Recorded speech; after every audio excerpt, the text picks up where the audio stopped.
Lo primero que mi hija me dijo después de que enterráramos a su padre no fue un ¿cómo estás, mamá?, sino un no, irás a vender la casa, ¿verdad? La pregunta quedó flotando en el aire cargado de aquel salón durante 3 meses. Una amenaza velada, un recordatorio constante de que mi recién adquirida libertad ya tenía una nueva carcelera. Esta casa, este palacio de 3 plantas en Chambery, había sido mi jaula de oro durante 5 años. Una prisión de lujo donde cada crujido del suelo era una llamada. Cada sombra en los pasillos un recuerdo de la enfermedad que consumió a mi marido y, de paso, mi vida. El silencio que ahora reinaba no era de paz, sino de vacío. El eco de una batalla terminada, donde yo fui la única superviviente, exhausta y herida. Y ahora, con 70 años, todo lo que deseaba era huir de este campo de batalla, de este monumento de 2 millones de euros erigido a mi propia abnegación. En mis manos, que temblaban no por la edad, sino por la audacia de mi plan, sostenía mi pasaporte a la libertad, el folleto de un apartamento en Mirasera. Era pequeño, con una terraza que prometía sol y paredes blancas que no guardaban susurros de dolor. Mis dedos recorrían la imagen de aquella sala de estar inundada de luz, y casi podía oler el café recién hecho sin el aroma antiséptico de los medicamentos. Las mías eran manos que habían cambiado incontables pañales a un hombre adulto, que habían medido fiebres de madrugada y sostenido un cuerpo que se deshacía. Esas mismas manos merecían ahora sostener una taza de té, en paz, en un lugar que fuera solo mío. Una sonrisa, la primera en años que no era forzada, comenzó a dibujarse en mi rostro. Fue interrumpida por el sonido de la llave en la cerradura de la puerta principal. Un ruido metálico y frío que sonó como el cerrojo de una celda. Carla, mi hija, invadió mi silencio con la fuerza de un huracán. Ella no caminaba, marchaba, sus botas caras resonando una impaciencia que era su marca personal. El abrigo de diseño, el bolso de piel que me costó el equivalente a 3 meses de mi pensión, todo en ella gritaba un estatus que yo misma había financiado. Sus ojos, que un día fueron dulces, ahora eran radares que escaneaban el ambiente en busca de algo que criticar, que poseeran, y lo encontraron. Se posaron en el folleto en mis manos con la precisión de un depredador. Se acercó y, sin una sola palabra, me lo arrancó de la mano. La forma en que lo sostuvo, entre el pulgar y el índice, como si estuviera sucio, ya era una sentencia.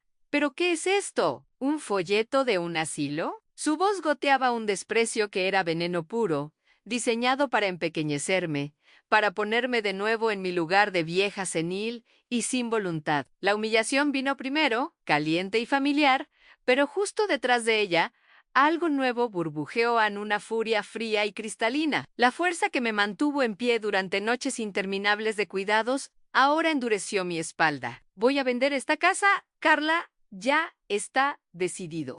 Mi voz sonó extrañamente tranquila, desprovista de cualquier emoción que pudiera usar en mi contra.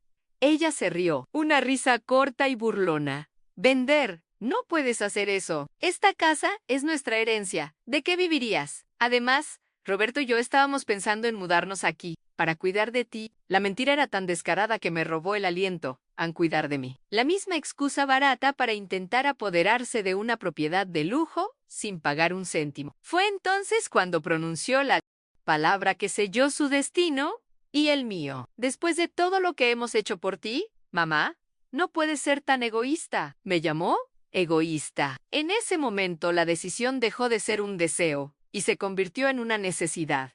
Era mi vida o su codicia. Una decisión que lo cambiará todo está a punto de ser tomada. Si esta historia ya te ha atrapado, suscríbete a nuestro canal y dinos en los comentarios desde qué rincón del mundo nos acompañas. Cuando la puerta finalmente se cerró, el sonido resonó, como un golpe en el pecho, dejándome sola con el veneno de las palabras de Carla. El silencio que se instaló era diferente al anterior. Estaba impregnado de desprecio. Caminé lentamente hasta la chimenea de mármol, donde un portarretratos de plata guardaba una versión de nosotros que apenas reconocía a Ricardo y yo, 25 años más jóvenes, abrazados frente al mar en Cádiz, el sol en nuestros rostros, los ojos llenos de un futuro que no se pareció en nada a lo que el destino nos reservó. Ricardo construyó esta casa, sí, pero la construyó para la mujer de esa foto. una mujer que reía con facilidad y soñaba con viajar por el mundo. No la construyó para esta viuda cansada, esta guardiana de recuerdos dolorosos en la que me había convertido. Mi decisión de vender no era una traición a él, empecé a entender, sino quizás un intento desesperado por rescatar los últimos vestigios de aquella mujer sonriente. La enfermedad de Ricardo, una esclerosis lateral amiotrófica, llegó sin avisar, como un ladrón en la noche. Empezó con una debilidad en la mano derecha, la dificultad para firmar su propio nombre. Luego, un tropiezo en la escalera, un habla que se arrastraba. Los médicos nos dieron un diagnóstico que sonaba como una sentencia de muerte lenta y cruel. Ricardo, mi Ricardo, el hombre fuerte que levantó un imperio inmobiliario de la nada, el hombre que me llevó en brazos en nuestra noche de bodas, estaba siendo desmantelado músculo a músculo ante mis ojos. Nuestra habitación, con vistas al jardín, se transformó en una habitación de hospital.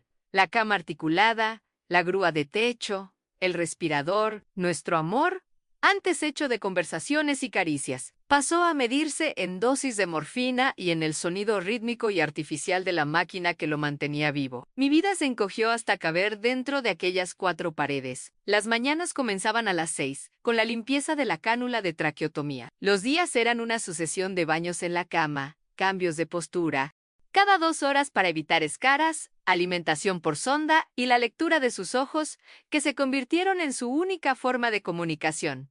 El mundo exterior continuó sin mí. Las amigas que al principio llamaban y prometían visitas fueron desapareciendo, incómodas con la crudeza de la enfermedad. Mis días estaban llenos del olor a antiséptico, del esfuerzo físico de mover un cuerpo inerte y de la soledad más profunda que un ser humano puede experimentar, la de estar acompañada 24 horas al día y aún así sentirse completamente sola. Carla nunca lo entendió, o quizás nunca quiso entenderlo. Sus visitas eran eventos raros, breves y siempre centrados en ella. Entraba en la habitación, daba un beso al aire cerca de la frente de su padre. Se quejaba del tráfico, de su jefe, del precio de su alquiler. Recuerdo vívidamente una tarde de invierno particularmente gris. Yo no había dormido en casi 30 horas, porque Ricardo había tenido una crisis respiratoria. Mientras yo limpiaba una mancha de sopa de la sábana, Carla, sentada al borde de la cama y mirando su móvil de última generación, mencionó casualmente que necesitaba 20.0 euros para unas reformas urgentes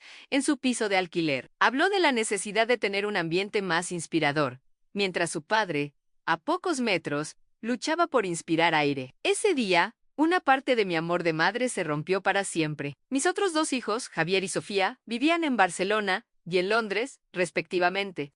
Tenían sus propias vidas, sus propias familias, y yo nunca les pedí nada. Tras la partida de Carla, llamé a Javier, el más sensato de los 3, con la esperanza de encontrar un aliado. Su voz era cautelosa. Escuchó, suspiró, y luego pronunció la frase que me desarmó. Mamá, entiendo que sea difícil, pero Carla tiene un poco de razón. Es la casa de papá. Tal vez deberías esperar 1 año, por respeto. Vender así, tan rápido, ¿qué va a pensar la gente? La gente en toda mi vida me había preocupado por lo que la gente pensaría. Me casé con el hombre correcto, organicé las cenas correctas, crié a los hijos de la manera correcta, y ahora, incluso en mi duelo y agotamiento, el fantasma de la opinión ajena era usado como un arma contra mí por mis propios hijos. La duda, como una mala hierba, comenzó a crecer en mi corazón. Pasé la noche en vela, deambulando por los oscuros pasillos de la casa. Cada objeto parecía acusarme. El sillón donde Ricardo leía el periódico, el despacho donde pasó tantas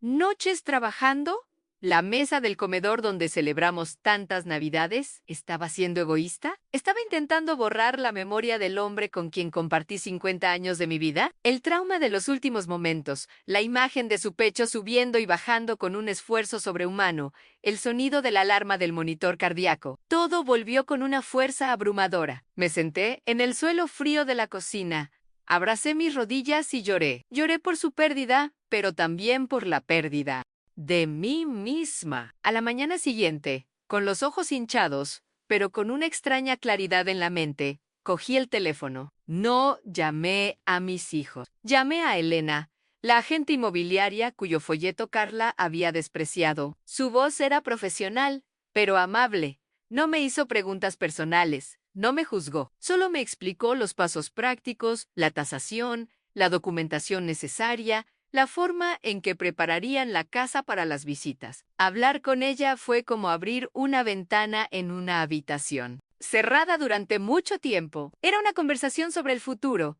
sobre logística, no sobre culpa y obligaciones emocionales. Lucía, podemos ir a tu ritmo. Cuando estés lista, solo tienes que decírmelo, dijo al final. Y yo respondí, con una firmeza que me sorprendió a mí misma, estoy lista ahora. Mi decisión desencadenó la segunda fase de la guerra. Carla volvió 2 días después, esta vez acompañada por su marido, Roberto, un hombre cuya única función parecía ser la de estar de acuerdo con su esposa en su estrategia era la del ataque emocional directo. Lo he pensado mejor, mamá, y me doy cuenta de que estás pasando por un momento de fragilidad, comenzó ella, con una falsa dulzura. Estás confundida y estamos aquí para ayudarte. Vender la casa sería el mayor error de tu vida. A papá se le rompería el corazón. Él amaba esta casa más que a nada. Su voz se quebró teatralmente. ¿Cómo puedes querer deshacerte de lo único que nos queda de él? La manipulación era tan obvia, tan cruel, que en lugar de hacerme vacilar, encendió en mí una llama de indignación. No levanté la voz. La miré, luego a Roberto, y mantuve mi tono tranquilo. He vivido en esta casa 40 años. Carla, en los últimos 5, apenas he salido de la habitación de tu padre. ¿Quieres saber qué queda de él? Queda en mí. Queda en mi espalda dolorida de levantarlo.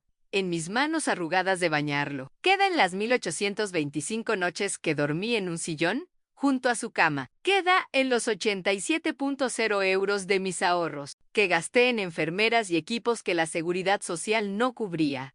La casa son solo ladrillos y cemento. Su memoria está aquí, dije, golpeando ligeramente mi pecho, y esa memoria me dice que él querría que yo viviera el poco tiempo de vida que me queda en paz, no como la cuidadora de un museo. La burocracia era, de hecho, abrumadora. Elena trajo una pila de papeles que tuve que firmar. Escrituras, registros de la propiedad, certificados energéticos, impuestos de plusvalía. Cada firma parecía un pequeño paso en una maratón. Por la noche, sentada a la mesa de la cocina, con todos esos documentos esparcidos frente a mí, sentí un momento de pánico. Era más fácil ceder, dejar que Carla se mudara, dejar que mis hijos decidieran por mí. El camino de la resistencia era solitario y agotador. ¿Quién era yo, a los 70 años, para empezar una guerra familiar y una batalla burocrática? El hábito de toda una vida de sacrificarme por los demás gritaba dentro de mí que parara. Fue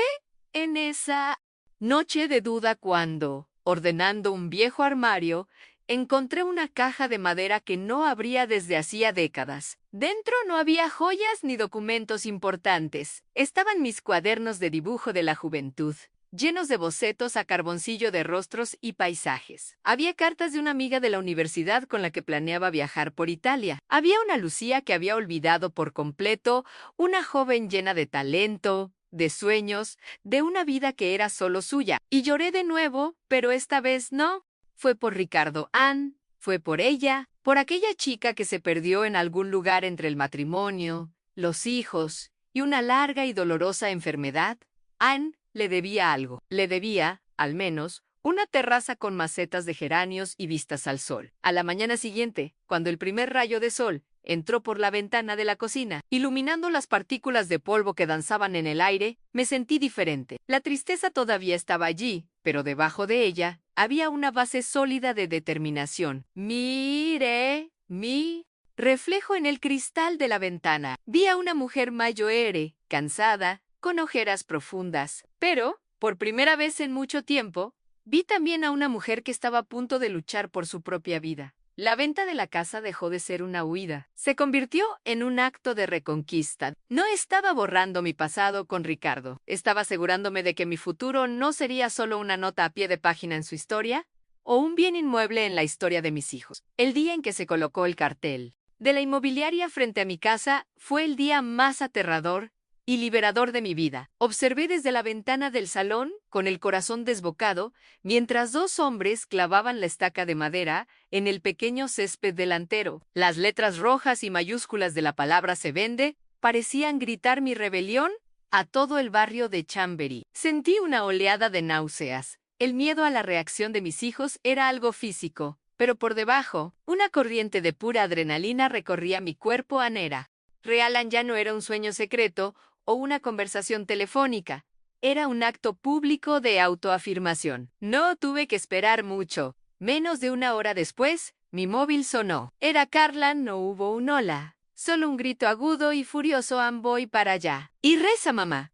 Reza para que esto sea una broma de mal gusto. No vino sola. Trajo a Javier con ella, mi hijo mediano, el diplomático, el que siempre intentaba calmar los ánimos. Su presencia era una táctica clara al presentar un frente unido, hacerme sentir como si estuviera en contra de toda mi familia. Entraron en el salón donde todo comenzó. Carla marchaba al frente, con el rostro rojo de furia, mientras Javier la seguía, con una expresión de profunda incomodidad. ¿Has perdido el juicio?, siseó Carla, señalando hacia la ventana. Poner un cartel de venta en esta casa es como escupir en la tumba de papá. ¿Qué te pasa? Es la menopausia tardía. Estás senil. ¿Vamos a impugnar esto en los tribunales? Vamos a alegar que no estás en tus plenas facultades mentales. Cada palabra era un golpe, diseñado para intimidarme, para hacerme sentir vieja, loca e incompetente. Javier intervino, su voz más suave, pero no menos dolorosa. Mamá, solo estamos preocupados. Quizás deberías haber hablado con nosotros antes de tomar una decisión tan drástica. Piensa en tu imagen. En la imagen de la familia. La mención a mi salud mental fue lo que rompió mis últimas barreras de contención. Lo había aguantado todo en silencio en la negligencia, la codicia, la falta de respeto. Pero mi mente, mi claridad, eso no me lo iban a quitar. Di un paso adelante y por primera vez en la vida no sentí miedo de ellos, solo una pena inmensa. Preocupados, dije, mi voz baja y peligrosamente tranquila. ¿No estabais preocupados cuando pasé la Navidad de 2022 limpiando el vómito de vuestro padre porque la enfermera no pudo venir? ¿No estabais preocupados cuando tuve que vender mis joyas, las que me dio la abuela, para pagar su fisioterapia respiratoria? ¿Y tú, Carla? ¿No pareciste muy preocupada por mi salud mental cuando me pediste 5.0 euros para tus vacaciones en Ibiza? 2 semanas antes de que tu padre muriera, esta casa no es un legado,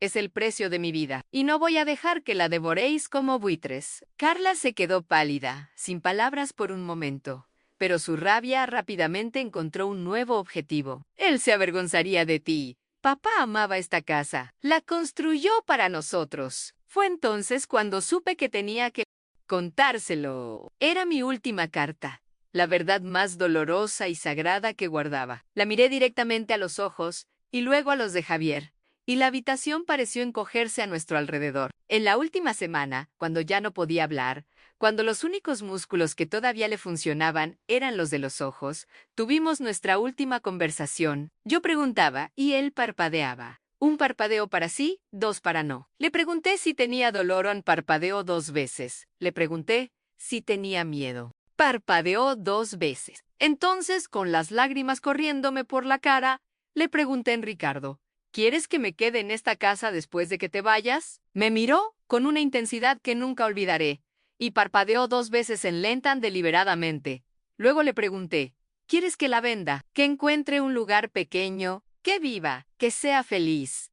Y él, vuestro padre, él parpadeó una vez. El silencio que siguió fue absoluto, denso, roto solo por un sollozo que se escapó de mis labios. La verdad de aquel momento íntimo y devastador flotó entre nosotros, desarmando toda su rabia, toda su codicia. Carla me miró, su máscara de indignación desmoronándose, revelando una incomprensión vacía. Javier bajó la cabeza, finalmente avergonzado. Habían construido toda su argumentación sobre una mentira, sobre un padre idealizado que encajaba en su narrativa de herencia y derecho. Yo les había dado al verdadero padre, al hombre que, en su último acto de conciencia, me dio su bendición para ser libre. Él no construyó esta casa para vosotros, continué, mi voz ahora firme, la voz de la matriarca que nunca supieron que era. La construyó para mí, Anne, y ahora él me ha liberado de ella. La discusión ha terminado. Esta es mi casa, mi decisión y mi vida. Ahora por favor salid, ¿te está gustando esta historia? Deja un like y suscríbete al canal. Ahora continuamos con el vídeo. Se fueron sin decir una palabra más. El sonido de la puerta al cerrarse, esta vez, no fue violento, sino un clic, suave y definitivo, como si el capítulo de un libro muy largo hubiera llegado finalmente a su fin. Me quedé sola en medio del salón, el eco de mi propia verdad llenando el vacío. La venta de la casa avanzó con una velocidad que me pareció una señal del universo. Elena, la agente inmobiliaria, se convirtió en mi inesperada aliada, encargándose de todo con una eficiencia y sensibilidad que me conmovieron. Las visitas de los posibles compradores fueron extrañas. Ver a extraños caminar por mis pasillos, medir mis paredes, imaginar sus vidas donde la mía había transcurrido. Fue como asistir a mi propio funeral, pero de una forma extrañamente pacífica. En menos de un mes, recibimos una oferta de una joven pareja con hijos pequeños, una familia que llenaría aquellas silenciosas habitaciones con risas y carreras. Cuando firmé el contrato de venta, mis manos no temblaron. Sentí el peso de 40 años levantarse de mis hombros, y en su lugar, una ligereza que no sentía desde mi juventud. Mudarme fue un acto de arqueología emocional. Cada caja que llenaba era una decisión que llevar a la nueva vida y que dejar atrás. En el pasado, empaqué los álbumes de fotos, los libros favoritos de Ricardo y mis cuadernos de dibujo, dejé atrás los muebles pesados y oscuros, las cortinas de terciopelo que bloqueaban el sol y la cama de hospital que desmonté personalmente, pieza por pieza, en un ritual catártico. Mi nuevo apartamento en Mirasierra era exactamente como en el folleto. Las paredes blancas parecían amplificar la luz del sol que entraba generosamente por la puerta de cristal de la terraza. La primera mañana me desperté no con el sonido de una máquina, sino con el canto de los pájaros. Hice café. Llevé la taza a la terraza y me senté a observar las montañas a lo lejos, sintiendo el calor del sol en mi rostro. El aire olía a tierra húmeda y a jazmín, y por primera vez en mucho tiempo, respiré hondo y sentí que estaba en casa. Carla no me llamó durante semanas. Su comunicación se resumió a un frío mensaje de texto, preguntando cuándo se realizaría la transferencia de su parte del dinero de la venta. Respondí con la información, sin añadir nada más. Nuestra relación, lo sabía, necesitaría un milagro para arreglarse. Pero, una tarde de domingo, sonó el timbre. Era Javier Anzolón, en sus manos traía una maceta con un geranio rojo vivo. Su mirada estaba cargada de un arrepentimiento que vi sincero. No se disculpó con grandes palabras. Lo hizo ayudándome a colgar un cuadro, preguntando por mis nuevas rutinas y escuchando, realmente escuchando. Cuando yo hablaba, necesitará tiempo, mamá dijo, refiriéndose a Carla, pero yo quería decirte que estoy orgulloso de ti. En ese momento, sentada con mi hijo en mi pequeña y soleada sala de estar, sentí que no todo estaba perdido. Algunos puentes podían reconstruirse. Los meses que siguieron fueron un redescubrimiento. Me inscribí en una clase de acuarela en el centro cívico del barrio. Retomé el contacto con 2 amigas de la juventud, con las que ahora tomo el té todos los jueves. Hice un viaje de un día en tren a Toledo, algo que soñaba hacer desde hacía años, y pasé horas dibujando sus calles antiguas en mi viejo cuaderno. Mi vida no se convirtió en una gran aventura, sino en una colección de pequeños y preciosos momentos de paz y alegría. A veces, al atardecer, me siento en mi terraza a regar mis geranios y pienso en Ricardo. Pienso en su último regalo para mí, no una casa de 2 millones de euros, sino el permiso para ser feliz, y lo soy. Mi historia no es sobre una herencia de ladrillos y cemento, sino sobre la herencia de la resiliencia, sobre el coraje de elegir la propia vida, incluso cuando todos dicen que es demasiado tarde. Y esa, he descubierto, es la única riqueza que realmente importa. ¿Han hecho algún gesto de bondad que cambió una vida? Han pasado 2 años. Mi pequeño apartamento en Mirasierra se ha transformado en un jardín colgante. Los geranios rojos que me trajo Javier se han multiplicado y ahora comparten el espacio de la terraza con petunias, lavanda y un pequeño limonero que ya me ha dado 3 limones los cuales guardé como si fueran diamantes. Hoy es mi 72º cumpleaños, y el sol de otoño entra por la ventana del salón, iluminando las decenas de acuarelas que he pintado y que ahora decoran mis paredes blancas en paisajes de Segovia, el templo de Devot al atardecer, los rostros sonrientes de mis nietas. Mi móvil suena sobre la mesa y en la pantalla brilla una fotografía de Carla, abrazada a mí, tomada en la última Navidad. Ahora me llama todas las mañanas. Nuestras conversaciones todavía son, a veces, cautelosas. Como quien camina sobre una fina capa de hielo que empieza a engrosar, pero ya no hay gritos ni acusaciones. Hay un intento, un esfuerzo frágil y precioso de reconstrucción. Nunca pidió perdón con palabras, pero lo hace con acciones aún. Una caja de mis bombones favoritos dejada en la puerta. Una llamada para saber si necesito algo del supermercado. Un cuídate, mamá, al final de cada conversación. Esta tarde, mis 3 hijos y mis 6 nietos vendrán a celebrar conmigo. El apartamento se quedará pequeño, ruidoso y caótico, y la idea me llena de una alegría serena. La gran mesa de caoba de la mansión de Chambery ha sido reemplazada por una mesa redonda y pequeña, donde apenas cabremos todos, y tendremos que apretarnos, tocarnos, compartir el espacio de cerca. Quizás esa sea la lección que todos hemos aprendido. La nieta Mayo, de Javier, la pequeña Sofía de 8 años, ha heredado mi amor por el dibujo. La semana pasada, se sentó aquí en la terraza conmigo, con su propio cuaderno, intentando capturar la forma en que la luz incidía en las hojas del limonero. Mientras la observaba, con la lengua fuera, concentrada, vi un ciclo cerrarse y otro comenzar. No le dejaré una casa de 2 millones de euros como herencia. Le dejaré algo mucho más valioso, en la prueba de que nunca es demasiado tarde para coger un lápiz o la propia vida y dibujar un futuro donde el sol pueda entrar. Dejen un corazoncito si creen que el amor es más poderoso que cualquier riqueza. Suscríbanse para más historias de segundas oportunidades. Comenten. El amor no tiene precio si ustedes también creen en la bondad humana.